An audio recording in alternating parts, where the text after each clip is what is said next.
Okay, it's morning still. Good morning, everybody, and thank you very much for participating in this event and interest in personalized medicine. And thank you especially to our panelists who have been invited here. We have 3 panelists, and they can introduce themselves. But I just think we have good representation. We have a pharmaceutical industry, and we have clinical practice presented here. And the session is personalized medicine. It's quite a wide topic, from nutrition, from activities to genomics. But today we are trying to focus on pharmacogenomics and genomics, how it is changing the personalized medicine. But first, the introduction, please, Mr. Roine. Okay, very briefly, my name is Risto Roine. I'm a full professor of neurology in the University of Turku and the chairman of clinical neurosciences at the Turku University Hospital. So I'm responsible for production of the care and teaching. And then Sarah Haywood. Hello, my name's Sarah Haywood. I'm the chief executive of an organisation called MedCity. We are a cluster organisation for the super life sciences cluster of the Golden Triangle of Cambridge, London and Oxford. And then Antti. Yes, I'm Antti Virkamäki, and I'm the official title is head of DCV Medical in Nordics and Baltics, and DCV comes from diabetes and cardiovascular, so I'm heading the medical team in this region. I'm also the common medical director in Finland at Sanofi. Okay, thank you. And then, yes, my name is Jari Forsström. I'm a specialist in internal medicine and a docent in healthcare informatics, but I have been working in healthcare IT over 15 years, mainly related to drug-based decision support. And then a short introduction about the pharmacogenomics. The pharmacogenomics or pharmacogenetics, we have 2 terms that are used. We have 2 different types of them. One is the pharmacogenomics of cancer, where we make the genetics test from cancer cells and then try to find the correct drug for that cancer.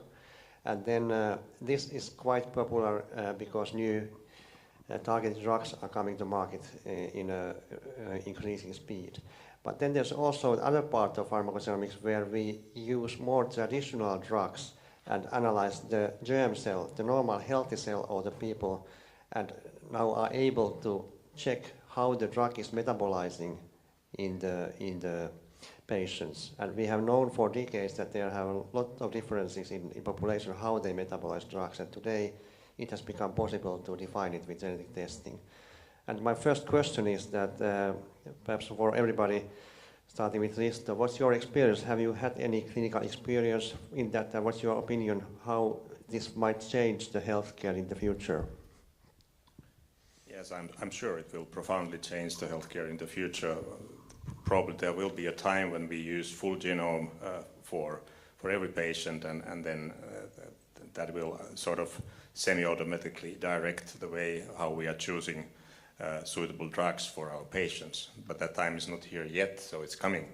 So at the moment we do have a couple of pharmacogenomic tests, and they haven't yet, or they are seeking their place in standard of care at the moment. So perhaps this is a good starting point.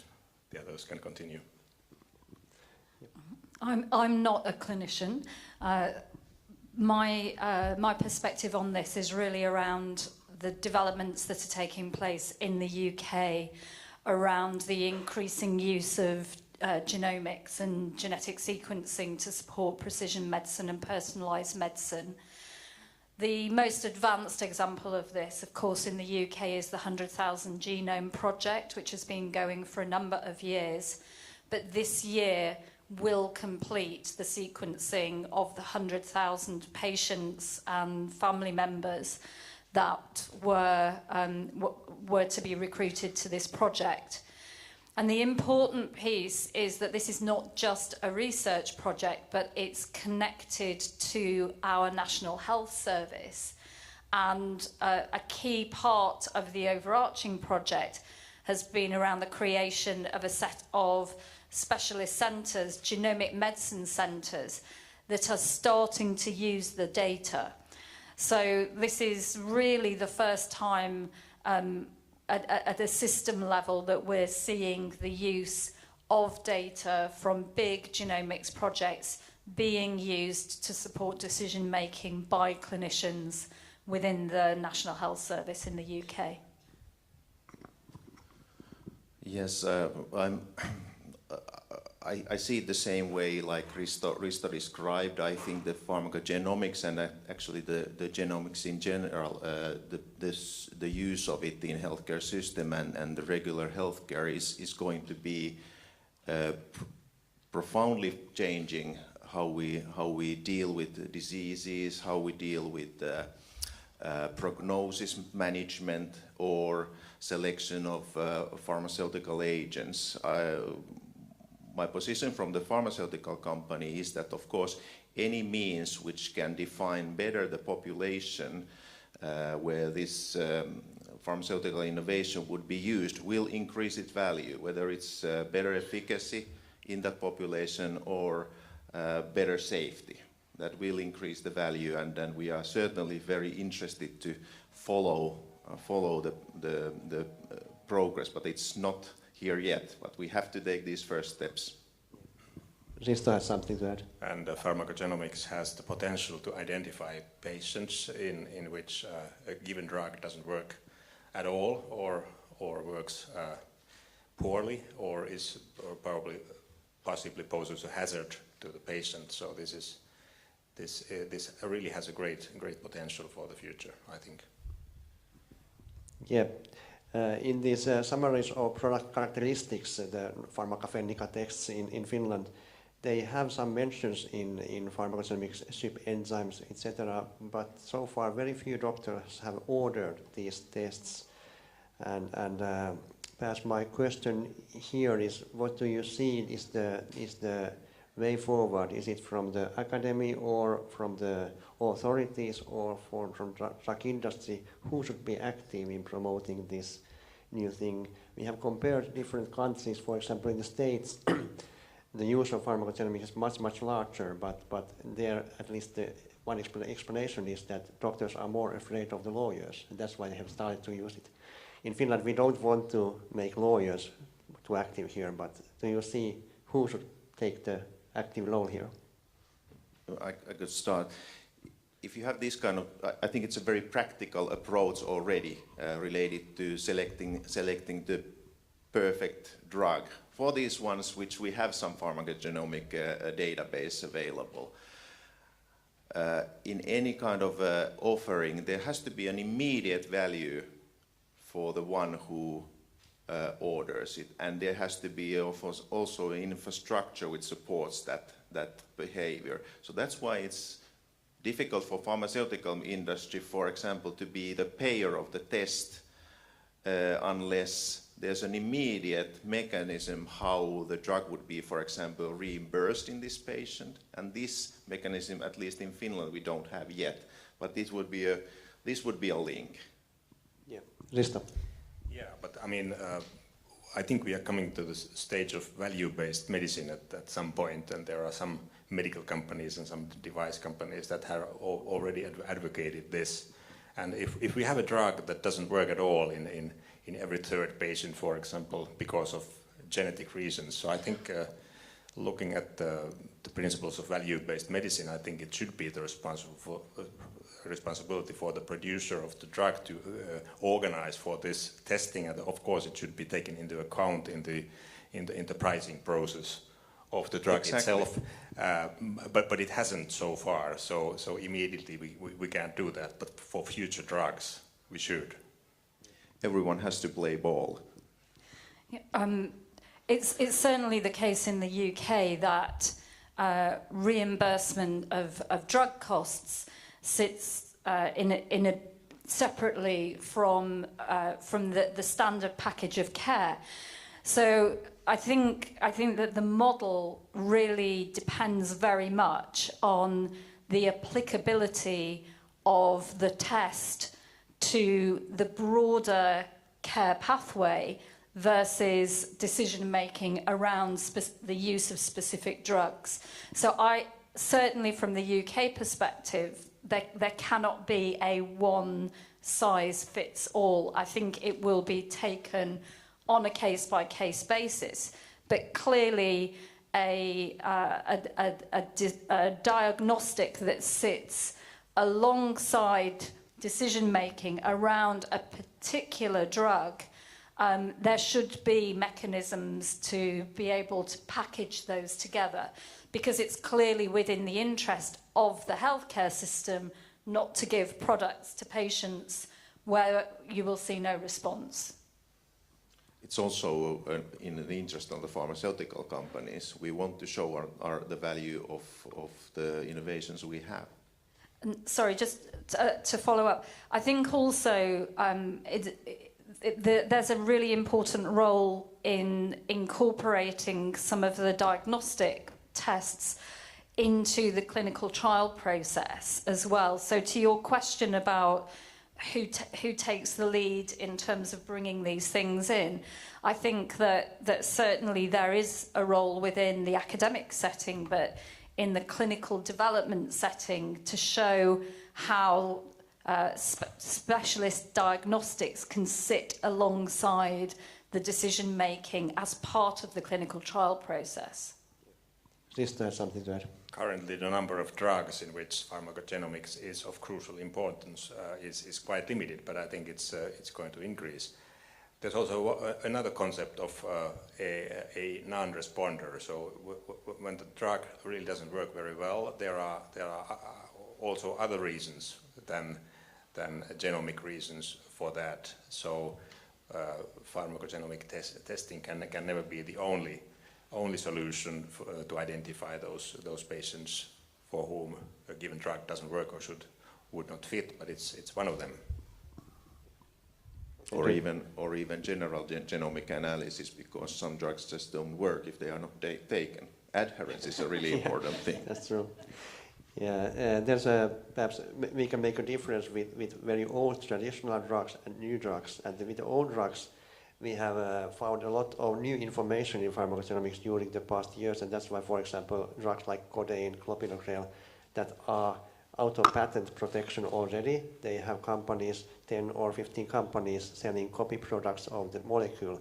And that's why it's very difficult to find the company who would be somehow responsible for training or paying for the test. We have discussed it with Antti, and I totally agree that even if Sanofi has brought some of the drugs to the market as a patented substance, they are not responsible anymore for the all companies' messaging. But then today, I think for example, the new diabetes drugs, I'm not an expert in here, but I heard from my colleagues that it seems to be that some of the diabetes drugs, the new ones, are working very, very beautifully in some patients, but in some they are not working. And it seems to be that there are some genetic markers behind, but we have not yet found them. And I think this kind of, if we can find them during the research phase already, then there would be a need to link buying the first package with a pharmacogenomic test to check if that in the long term will help or not. What's your opinion on this? Is that in the future? Well, I certainly, as a diabetologist, I've seen this several times that some, there are strange links between some drugs not working and some drugs working in the same patient. In practice, you basically evaluate the response, or you should evaluate the response and stop the drug which does not have a clinical response. Pharmacogenomics could help there, but as Risto said, it's a very limited selection at the moment. You mentioned the drug companies, if they should be responsible of the expenses, but that's not sustainable because of the fact that actually after patent loss, there are possibly 15 companies coming with a generic. Is the originator responsible still for the testing? It has to be a sustainable system where this testing can be done also for out-of-patent drugs. Yes, exactly. I know from the history that there's some drug company tried to link some laboratory test. It was not a pharmacogenomic test, but it was some other test together with the package. And at that time, Finnish medical agency said that it's illegal to link this lab test to the same sales of the drug. So perhaps this thinking will be outdated in the future, but earlier it was this opinion. Well, there are contrasting examples as well. There are some MS drugs, for example, for which virus antibodies will and should be tested, and it's the medical company that pays for this expensive testing because those drugs might be contraindicated if you have certain viruses, JVC virus, for example, in your body, and so there have been different kinds of solutions to this. May I take one aspect here? Patient support programs, I don't know if you know about the concept, but patient support programs are programs which pharmaceutical companies, for example, develop to support the correct use and safe use of the drug. For example, apps which might, inform about the drug and stuff like that. Those are banned in many countries because the authorities, and quite rightly, they are seeing that as a potential marketing directly to customers because the user experience might be so pleasant. It might sound odd because, but that's also the viewpoint of the authority, and I cannot blame them for that. Yeah, true. Yeah, I think there's a big training challenge. Even if we would have money to test everybody, have the whole NGS screening, but then we have 25 doctors working in clinical practice and over 100,000 nurses also dealing with drugs. So it will take a couple of years before they are able to even use the information, even if we would have the test available. And I think that is one, perhaps already now, ethical problem in some biobanks. When they have the biobanks, they have NGS data there, they have screened, and they know in the biobank, researchers don't know that for that patient, that drug may be harmful. But that information is not forward to clinical practice effectively. And I think that's a challenge in UK with the 100,000 project, and also in our FinGen project, 500,000 genotyping, where we should move actively to that direction that we benefit from the data, because it's the data free of charge for the healthcare system. GDPR will not make things easier in that respect. No, but I think your comment is absolutely right. These big-scale genomics projects have to be to the benefit of patients and patient care, not just about sequencing for sequencing's sake. And of course, there are really valuable activities around research and development, but making sure that the data is used to support the patient is absolutely critical. Yeah, the time is over. I would have enjoyed to talk more about this with you, and thank you very much for the panelists, but it was such a short time slot. But thank you for the audience, and thank you for all of you for the discussion. Thank you very much. Thank you.